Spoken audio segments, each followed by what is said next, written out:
கிறிஸ்துவுக்குள் பிரியமானவர்களே, இந்த மனமகிழ்ச்சி நாளில் உங்களை சந்திப்பதில் மிக்க மகிழ்ச்சி அடைகிறேன். நீங்கள் நல்லா இருக்கீங்களா? கர்த்தருடைய கிருபையினால் நாங்களும் நல்லா இருக்கிறோம் அன்பு பிள்ளைகளே. இந்த நன்னாளில், இந்த மனமகிழ்ச்சி நன்னாளில் கர்த்தர் உங்களுக்கு ஒரு அருமையான வசனத்தின் மூலமாக உங்களை திருப்தியாக்க போகிறார். வேதாகமத்தில் பார்க்கும்போது யோபுவின் புஸ்தகம் 20ஆம் அதிகாரம் 25ஆம் வசனம். யோபுவின் புஸ்தகம் 20ஆம் அதிகாரம் 25ஆம் வசனம். என் மீட்பர் உயிரோடு இருக்கிறார், என் மீட்பர் உயிரோடு இருக்கிறார், ஒரு வெற்றி முழக்கம் விடுகிறார். ஒருவேளை வேதாகமத்தில் பார்க்கும்போது யோபு ஒரு செல்வந்தன். அவரை போல வேதாகமத்தில் ஒரு உத்தமன், சன்மார்க்கன், நீதிமான் இல்லை. ஆனால் அப்படிப்பட்ட ஒரு செல்வந்தன் எல்லாவற்றையும் இழந்து விட்டால் கடைசியாக கர்த்தர் கொடுத்தார், கர்த்தர் எடுத்தார், கர்த்தருடைய நாமத்துக்கு ஸ்தோத்திரம் என்று சொல்கிறான். நண்பர்கள் தூசிக்கிறார்கள், அவர்களுக்காக ஜெபிக்கிறான். மனைவி ஜீவனை விட்டு நீர் என்ன இயேசுவை தூசித்து ஜீவனை விடுன்னு சொல்கிறான்.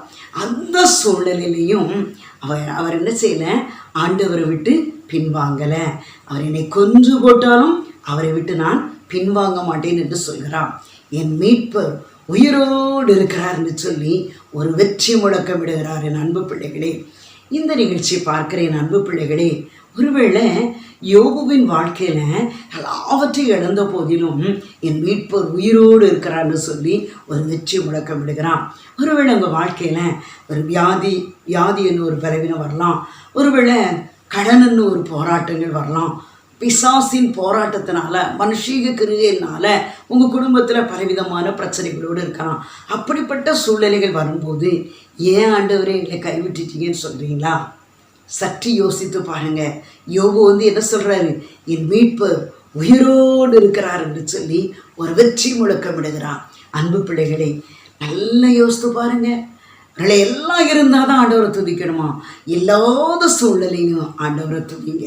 எப்படி அந்த வெறுமையில் என் மீட்பர் உயிரோடு இருக்கிறன்னு வெற்றி முழக்க விடுகிறார், அதே போல் நீங்களும் நானும் ஒரு வெற்றி முழக்கம் விடும்போதும் நிச்சயம் கர்த்தர் உங்கள் சிறையிருப்பை மாற்றுவான். புதிய ஏற்பாட்டில் ஒரு சம்பவத்தை நம்ம பார்க்கலாம். அன்பு பிள்ளைகளே, இங்கே எவ்வீரு மகளை குறித்து நம்ம பார்க்கலாம். அவன் ஒரு சிறுமி, 12 வயது சிறுமி. எவ்வீரு என்பவர் ஒரு தேவ ஆலய ஜப ஆலய தலைவன். அவருடைய ஒரே மகள் 12 வயது சிறுமி. ஆனால் தேவாலயத்தில் உள்ள ஜபாலயத்தில் உள்ள அவர் தான். ஆனால் அவர் எல்லாத்துக்கும் பயந்து ஆண்டவருக்கு பிரியமாக நடக்கிறவர் தான். ஆனால் அந்த சிறுமி மரித்து போனாலே என்று சொல்லி ஆண்டவரை வரிந்து அழைக்கிறான். அப்போ ஆண்டவர் என்ன செய்கிறாரு? வந்து கொண்டு இருக்கிற வேளையில் என்ன செய்கிறான்? அவள் மரித்து போனாள் என்று சொல்லி செய்தி கேட்கப்படுகிறது. அப்போ எல்லாரும் அழுது புலம்பிக் கொண்டு இருக்கிறாங்க. இயேசு கிறிஸ்து கடந்து வருகிறார். அந்த எவ்வீர் வீட்டுக்கு கடந்து வருகிறார்.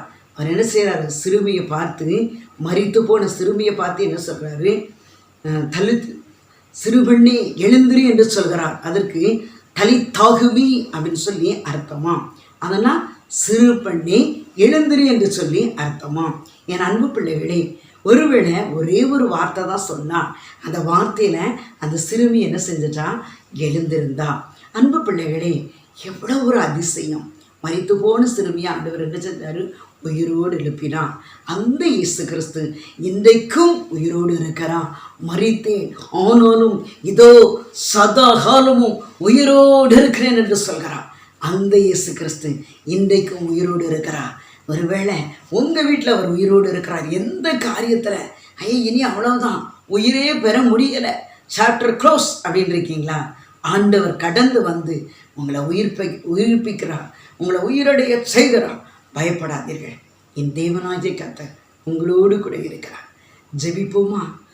எம்மாவூர் சீசர்களின் எல்லா மன இருள் நீக்கினாரே, இம்மன கலக்கங்கள் நீங்கினதாலே இல்லையில்லா பரமானந்தமே, எம்மன கலக்கங்கள் நீங்கினதாலே இல்லையில்லா பரமானந்தமே, உயிர் தெழுந்தாரே அல்லேலூயா, ஜெயித்தெழுந்தாரே, உயிருடன் எழுந்த மீட்பரேசன் சொந்தமானாரே, உயிர் தெழுந்தாரே.